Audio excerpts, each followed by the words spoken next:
Peter's first denial. Peter's first denial. Peter first denial. Simon Peter's followed Jesus, as did another of disciples. That other disciple was acquainted with the high priest, so he was allowed to enter the high priest's courtyard with Jesus.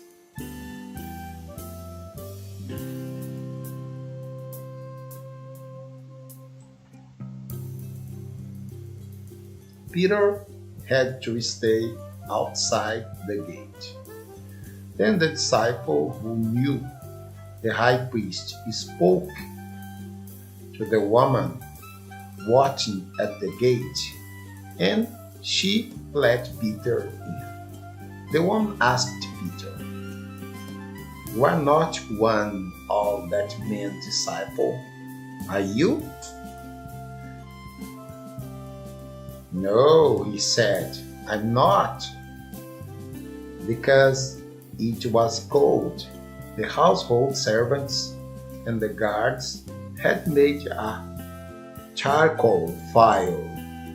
They stood around it, warming themselves, and Peter stood with them, warming himself.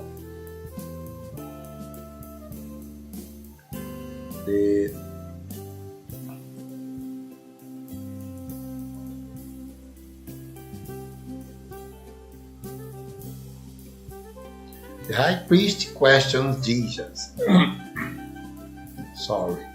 The high priest questions Jesus.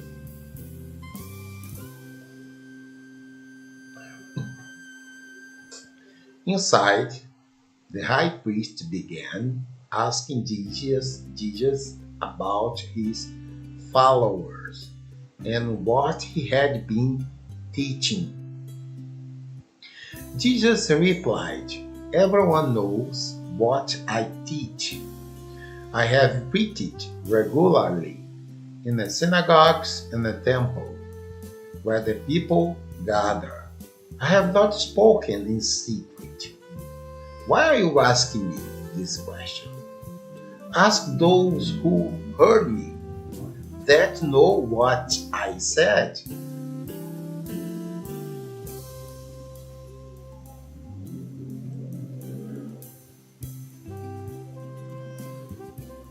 Then one of the temple guards standing nearby slapped Jesus across the face.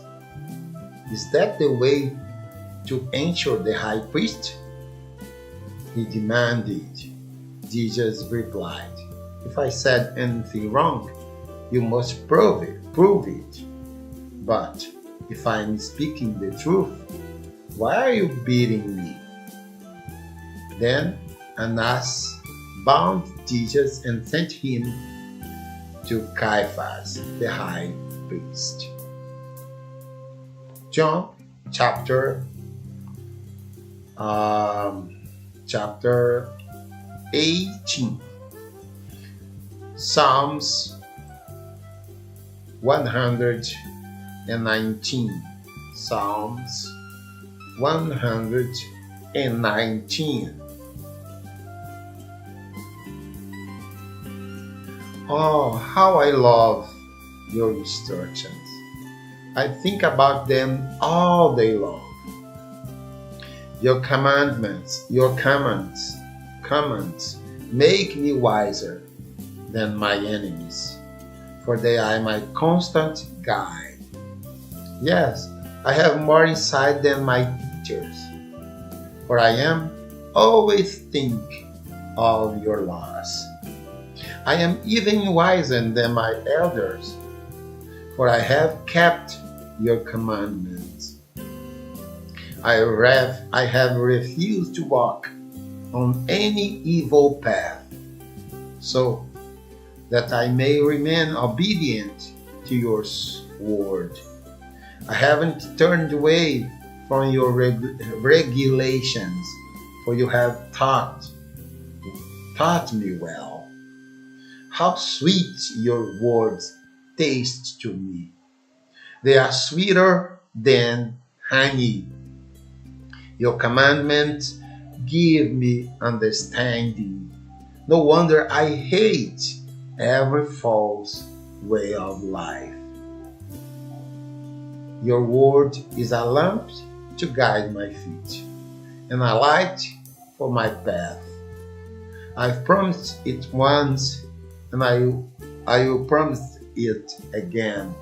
I will obey your righteous regulations. I have suffered much, O Lord. Restore my life again as you promised. Lord, accept my offering of praise and teach me your regulations. My life constantly hangs in the balance, but I will not stop obeying your instructions.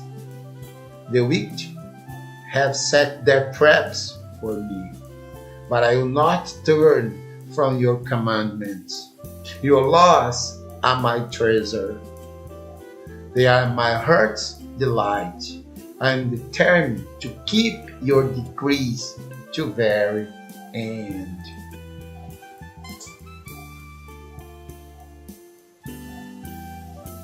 Proverbs chapter 16. Proverbs chapter 16.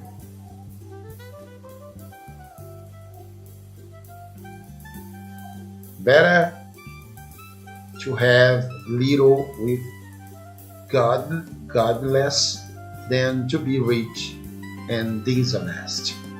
We can make our plans, but the Lord determines our steps. Better to have little with godliness than to be rich and dishonest. We can make our plans, but the Lord determines our step. Good. Proverbs chapter 16. Okay, continue.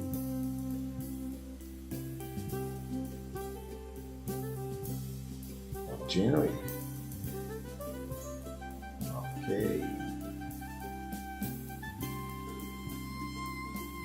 Second Samuel chapter 15. 2 Samuel chapter 15, verse 23 and ahead. Okay. Better. Everyone cried loudly as the king and his followers passed by. They crossed the Kingdom Valley and then went out toward the wilderness. Zadok and all the Levites also came along, carrying the Ark of the Covenant of God. They set down the Ark of God, and Abiathar offered sacrifice until everyone had passed out of the city. Then the king instructed Zadok to take the Ark of God back in the city. If the Lord sees fit, David said, he will bring me back to see the Ark and the tabernacle again. But if he is through with me, then let him do what seems best to him. The king also told Zadok the priest, look, here is my plan.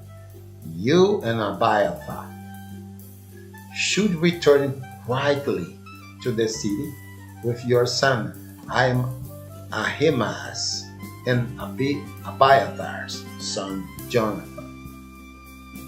I will stop at the shallows of the Jordan River, and wait there for a report for you.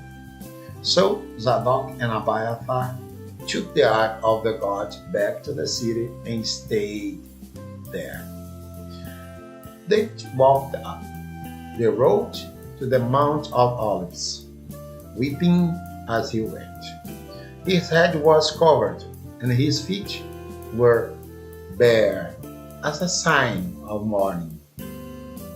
And the people who were with him covered their heads and wept as they climbed the hill. When someone told David that his advisor, Ahithophel, was now backing Absalom, David prayed, "Oh Lord, let Ahithophel give Absalom foolish advice."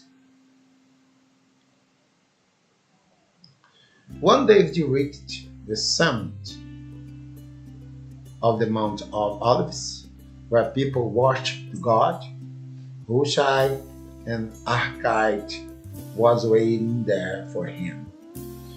Hushai had torn his clothing and put dirt on his head as a sign of mourning, but David told him, "If you go with me, you will only be a burden.